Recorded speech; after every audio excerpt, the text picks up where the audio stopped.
सुनो, अगर फिल्मों की तरह मेरी डिलीवरी के वक्त भी तुम्हें डॉक्टर पूछेंगे कि हम बच्चे या माँ में से किसी एक को ही बचा सकते हैं, तो तुम्हारा जवाब क्या होगा? तुम्हारा दिमाग तो खराब नहीं हो गया ना? कितनी बुरी बात करती हो। प्लीज बताओ ना, मुझे जानना है कि तुम क्या कहोगे। मैं बिना देर किए कहूँगा कि वह तुम्हें बचा ले। हो सकता है ये सही ना हो, मगर जब बात तुम्हारी हो तब मुझे सही गलत नहीं दिखता। मैं तुम्हारे 9 महीने की तकलीफ, तुम्हारा दर्द, तुम्हारे मातृ प्रेम और पिता बनने के मेरे सबसे प्यारे सपने को मैं एक पल की देर किए बिना भूल कर तुम्हें बचाऊंगा। क्योंकि जिस पल तुम न रहो उसके बाद एक सांस लेने पर भी मेरी आत्मा मुझे धिक्कारेगी। नहीं, तुम मुझे नहीं, हमारे बच्चे को बचाना और उसे इतना प्यार देना कि उसे महसूस ही ना हो कि माँ ना होने से कोई तकलीफ भी होती है। आज किसी बहकी बहकी बातें कर रही हो तुम यार? किसी ड्रग की लत लगा ली है क्या तुमने? नहीं, मैं मजाक नहीं कर रही। आज पता नहीं क्यों ये बात दिमाग में आ गई। तुम्हें वादा करना होगा कि तुम मेरे बाद अपने आप को कुछ नहीं होने दोगे और हमारे बच्चे को भी। मिस्टर रजत। किसी के अचानक पुकारने से रजत की यादों ने उसे हकीकत की ओर धकेल दिया। सामने डॉक्टर शर्मा खड़े थे। डॉक्टर साहब, निधि अब कैसी है? रजत ने हड़बड़ाहट में सबसे पहला सवाल निधि के बारे में ही पूछा। मुबारक हो रजत, आपको बेटी हुई है।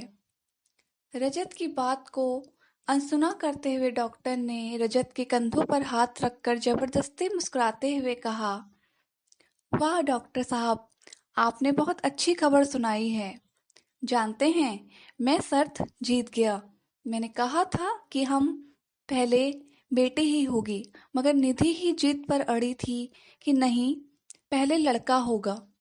निधि खुश तो है ना हमारी बेटी को देखकर? मुझे ले चलिए उनके पास जल्दी से।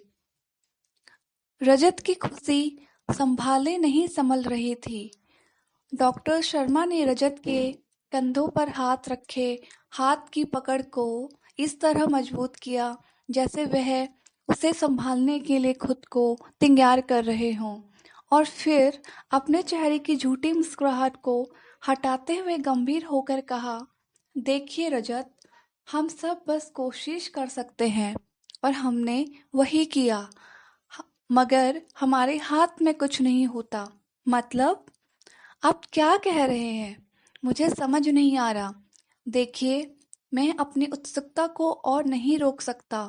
मुझे उन दोनों के पास ले चलिए। मुझे निधि का मुस्कुराता हुआ चेहरा देखना है। रजत आगे की तरफ बढ़ते हुए बोला। डॉक्टर ने पीछे से कहा, रजत, हम लाख कोशिशों के बाद भी निधि को नहीं बचा पाए। खून बहुत बह चुका था। बच्ची को तो बचा लिया, मगर निधि अपने दर्द से और लड़ नहीं पाई। नहीं नहीं नहीं, डॉक्टर, आप ये सही नहीं कर रहे। ऐसा मत बोलिए। उसने आपको कहा है ना मुझे डरा देने को। वह जानती है मैं डर जाऊंगा, और मैं डर गया। आप प्लीज मुझे उसके पास ले चलिए। रजत अपने आप में नहीं था। रजत, खुद को संभालिए। आइए आपको आपकी बेटी से मिलवा दूं। डॉक्टर शर्मा रजत की हालत को अच्छे से समझ रहे थे। रजत अब मौन था, एकदम मौन, जैसे हजारों बेचैन लहरों को समेटे सागर मौन रहता है। जैसे भयावह काले बादलों को अपनी गोद में लिए हुए कई बार आसमान मौन हो जाता है, वैसे ही रजत मौन हो गया था, अपनी अथाह बेचैन वेदनाओं को समेटे हुए। कई बार अचानक लगी चोट आपको समझने का मौका ही नहीं देती कि आप उस चोट की पीड़ा को किस तरह बाहर लाएं। रजत की चोट तो इतनी गहरी थी जिससे उसकी आत्मा तक तड़प उठी थी। जानते हो, ये कहना नहीं चाहिए, क्योंकि इस वक्त तुम्हें इतनी तकलीफ सहनी पड़ रही है और फिर इतना ज़्यादा दर्द भी सहना पड़ेगा। मगर फिर भी मुझे बहुत खुशी हो रही है। हमारे एक हो जाने के बाद अगर कोई और सपना मैंने देखा है तो वह है हमारे बच्चे का सपना। जितनी खुशी तुम्हें है उससे ज़्यादा खुशी मुझे है रजत, एक माँ बनने की खुशी, दूसरा तुम्हारे सपने को पूरे करने की खुशी। और जहाँ एक साथ दो दो खुशियाँ मिले, वहाँ दर्द भी सहलाता सा लगता है। रजत, ये देखिए आपकी प्यारी बिटिया। डॉक्टर की आवाज़ से रजत को उसकी यादों ने फिर से हकीकत की ज़मीन पर ला पटका।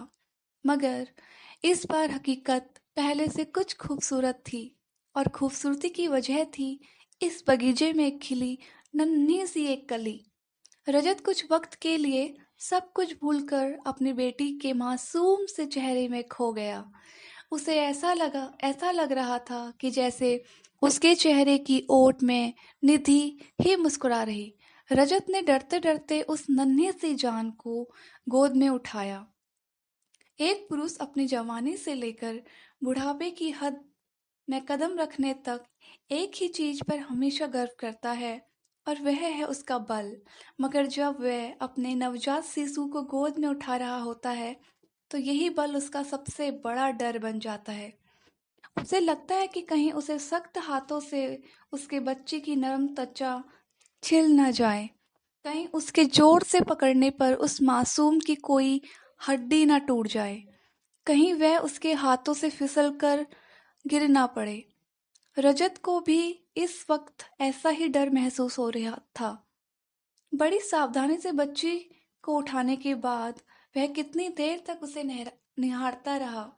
उसने मन ही मन निधि के वादे को याद करते हुए कहा कि वह जब तक इसके कदमों में वह सारी खुशियां नहीं रखे देता जिसके बारे में ये सोचेगी, तब तक वह खुद को हर मुसीबत से बचाकर रखेगा। ये मेरी बेटी नहीं, निधि की अंतिम इच्छा है। वक्त अपनी रफ्तार में चलता रहा। एक पिता और माँ दोनों का फर्ज अपनी औकात से ज्यादा बढ़कर निभाता रहा। इसी बीच कई हस्तियों ने यह समझाने की कोशिश की कि अभी आधे से ज्यादा उम्र बाकी है, इसलिए उसे दूसरा विवाह कर लेना चाहिए। तो इस पर हमेशा रजत यही जवाब देता कि अगर मैंने निधि की देह से शादी की होती, तो शायद दूसरी देह की लालसा में मैं दूसरी शादी कर भी लेता। मगर हमने तो एक दूसरे की आत्मा से शादी की थी, और हमारी शादी तब तक मान्य रहेगी जब तक आत्मा अपने अस्तित्व में रहेगी। आज 26 साल बीत गए थे निधि को गए हुए, मगर रजत अभी भी उससे बातें किया करता था। उसे हर रात सोने से पहले बताया करता था कि आज उसने और सई ने क्या क्या किया। उसने हर एक बात निधि की कल्पना को बताई जो इन 26 सालों के बीच सई और उसके बीच हुई। उसने जब पहली बार पापा कहा, वह जब पहली बार हंसी, उसने जब अपना पहला कदम उठाया, वह जब पहली बार चलने की कोशिश करते हुए गिरी, वह सब पहले दिन स्कूल गई।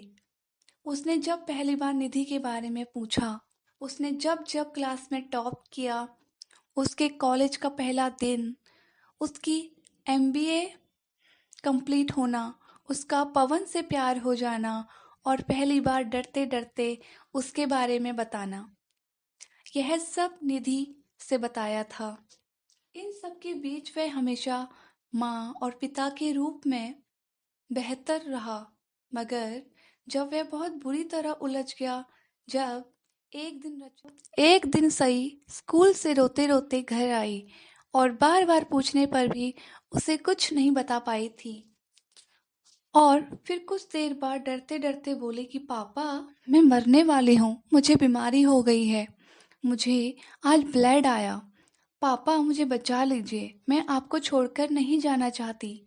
सई की बातों ने उसे उस दिन रजत को उलझन में डाल दिया था कि अब वह अपनी जिम्मेदारी को कैसे निभाता आया था, मगर अब इस जिम्मेदारी को कैसे निभाए।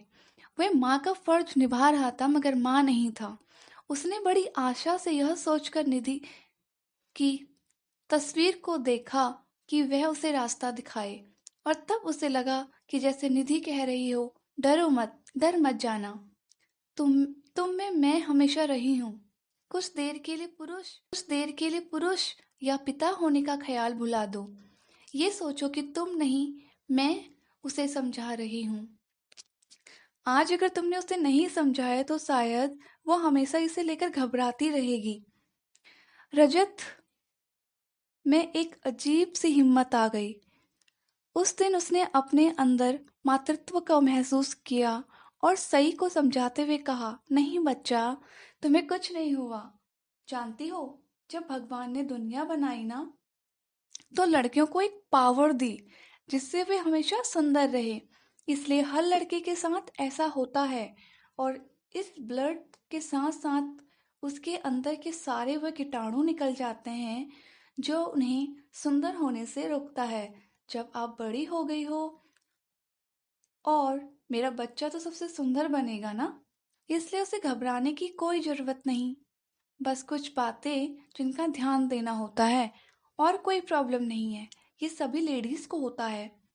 हाँ, एक बात याद रखना, जब उन कीटाणुओं को बाहर निकाला जाता है तो वे आपस में ना लड़ते हैं और उनकी लड़ाई से बॉडी में दर्द होता है। उससे घबराना नहीं। आपको कुछ ला कर दे दूंगा, उसे कैसे यूज करना है इसके लिए आपको एक वीडियो दिखा दूंगा और आप उसे तब तक यूज करना जब जब ये प्रॉब्लम हो। इतना सब बोलने के बाद रजत ने निधि की तस्वीर की तरफ देखते हुए लंबी सांस ली थी। उस दिन उसे ये एहसास हो रहा था कि एक पिता का माँ बनने आसान नहीं। की शादी है, उसे अब पवन के साथ अपनी नई जिंदगी शुरू करनी है। शाम से ही सई रजत के पीछे पीछे है। रजत शादी की तैयारियों में व्यस्त होने के बावजूद भी सई की मायूसी को महसूस कर रहा है, मगर उसे पता है कि यह मायूसी बस कुछ वक्त के लिए है, क्योंकि फिर पवन उसे इतनी खुशियां देगा कि वह कभी मायूस नहीं होगी। सई ने जब रजत को पवन के बारे में डरते हुए बताया, तब रजत ने उसके सर पर हाथ फेरते हुए एक ही बात कही थी कि बेटी, मैंने तुम्हारी माँ की बात बस यही चाहा है कि मैं माँ और बाप दोनों का प्यार देते हुए तुम्हें हमेशा खुश रखूं। मुझे खुशी है कि तुमने अपना जीवन साथी चुन लिया है, मगर मैं भी तो बाप हूँ और मेरी यही इच्छा है जिसके हाथ में तुम्हारा हाथ दूं, वह तुम्हें मुझसे ज्यादा प्यार दे। मुझे पवन से मिलना है और अगर मुझे लगा कि वह तुम्हारे लायक है तो फिर मुझे कोई ऐतराज नहीं। सई ने मायूस होते हुए कहा, फिर तो कोई चांस ही नहीं, क्योंकि आपसे ज्यादा प्यार मुझे कोई कर ही नहीं सकता। रजत जोर से हंस पड़ा। उसकी हंसी में संतोष था, यह सोच कि उसने निधि से वादा किया और अच्छे से निभाया। रजत हंसते हुए बोला, मिलवाओ तो सही उससे, मुझसे थोड़ा कम भी प्यार करेगा तो चलेगा। सई ने रजत को बड़ी जोर से गले लगा लिया था। पवन से मिलने पर उसकी एक बात ने ही रजत का मन जीत लिया था। जब रजत ने पूछा कि अगर मैं रिश्ते के लिए ना कर दूं तो क्या करोगे, तब पवन मुस्कुराते हुए बोला, संतोष कर लूंगा। मैं जानता हूं सई को आपसे कैसे पाला है और वे आपके लिए क्या मायने रखती है, और मैं ये भी जानता हूं कि सई आपसे ज्यादा किसी से प्यार नहीं करती। उसने पहले ही वार्न कर दिया था कि अगर पापा ने मना कर दिया तो उसके बाद मुझसे मिलने की कोशिश भी मत करना। और मैंने उसे यही वादा किया, मेरे लिए जो वह जितनी मायने रखती है उतने ही आप और आपकी खुशी भी। पवन की बातों ने रजत का मन जीत लिया था। उसने उसी वक्त उसे गले लगाकर कहा, शुक्रिया मुझे मेरी जिम्मेदारियों से मुक्ति कराने के लिए। उसे इतना प्यार देना कि वह मुझे भूल जाए। पवन ने जवाब दिया था कि आप बन जाना मुश्किल नहीं है, मगर कोशिश करता रहूंगा। शाम से ही खुद को रोके रोके रात होते होते सई आंखें रजत के कंधों पर टूट कर बिखर गई। अपने अपनी अब तक की जिंदगी में सई जितना नहीं रोई होगी उतना वे आज रजत के कंधों पर सर रखे हुए रोई। रजत बस उससे उसका सर सहलाता रहा और उसे वह सब समझाता रहा जो उसे उचित लगा। रोते रोते सई रजत की गोद में सर रखकर सो गई। रजत आज से पहले जब भी निधि की तस्वीर देखता था तो उसे चेहरे पर यह चिंता होती थी कि वह जिस तरह से अपना कर्तव्य को निर्वाह कर रहा है वह सही है या नहीं। मगर आज उसके चेहरे पर संतोष था। सई की शादी हो गई। उस दिन वह बहुत रोई और उसके जाने के बाद रजत उससे भी ज्यादा रोया। आज उसने निधि के बाद अपने सबसे अनमोल संपत्ति को पवन के हाथों में सौंप दिया था। सई की शादी को 6 महीने बीत गए थे। शादी के बाद पहली बार वह 10-12 दिनों के लिए रजत के पास रहने आई थी। इसी बीच हनीमून पवन के घर में रस्म रिवाज इन सब में ही व्यस्त रह गई। सई ने बताया कि वह बहुत खुश है। पवन का परिवार बहुत अच्छा है और पवन तो जैसे आपका ही क्लोन है। फिर हंसते हुए बोली, पर क्लोन तो क्लोन होता है ना पापा? ओरिजिनल की बात ही अलग है। रजत मुस्कुरा दिया। कल सई को चले जाना था। रजत से बहुत सी बातें करने के बाद सई सोने चले गई। इधर रजत बहुत खुश था। वह निधि की तस्वीर को मुस्कुराते हुए देख रहा था। उसने मन ही मन निधि से कहा, देखो आज मैं अपने वादे से आजाद हो गया। मैंने हमारी बेटी के चेहरे की खुशी में महसूस किया है कि मैंने अपना फर्ज अच्छे से निभाया है। तुम्हारे बिना एक पल काटना संभव नहीं था, मगर तुम्हारे वादे की वजह से बहुत लंबा सफर काटना पड़ा है तुम्हारे बिना। सोचते सोचते रजत की आंखों का वह बांध टूट गया जो उसने 26 सालों से बांध रखा था। रजत ने महसूस किया कि निधि तस्वीर से निकलकर मुस्कुराते हुए उसके सामने खड़ी है और उसके आंसू पोंछ रही है। रजत खड़ा हुआ और निधि की परछाई को गले लगा लिया। पापा पापा उठिए पापा। पापा नहीं, आप नहीं जा सकते पापा। मैं इतनी बड़ी नहीं हुई हूं कि आपके बिना रह सकूं। पापा कल रात ही तो हमने कितनी बातें की थी, कितना कुछ प्लान किया था। सई रजत के मृत शरीर से लिपटती हुई फूट फूट कर रो रही थी। पवन उसे चुप कराने की कोशिश कर रहा था। रात का सूना घर सुबह अफसोस जताने वालों की भीड़ से भर गया था। सुबह जब सई के बार बार दरवाजा खटखटाने पर भी रजत ने दरवाजा नहीं खोला तो सई ने घबराकर पवन को कॉल किया और पवन के आने पर जब दरवाजा तोड़ा गया तो वह रजत का मृत शरीर मिला। मृत होने के बाद भी रजत का चेहरा संतोष से भरा हुआ था। संस्कार के वक्त जब रजत की देह पंचतत्वों में विलीन हो रही थी तब एक कोने में वह निधि के साथ खड़ा था। दोनों मुस्कुरा रहे थे। वर्षों बाद फिर से मिलने की खुशी दोनों के चेहरे पे झलक रही थी। उधर सूर्य अस्त हो रहा था और इधर इन दोनों की आत्माओं का मिलन की सुबह ने बड़ी शिद्दत से अंगड़ाई ली थी। प्रेम सच्चा होना चाहिए। मिलन हो ही जाता है, फिर चाहे इस जहान में हो या उस जहान में हो।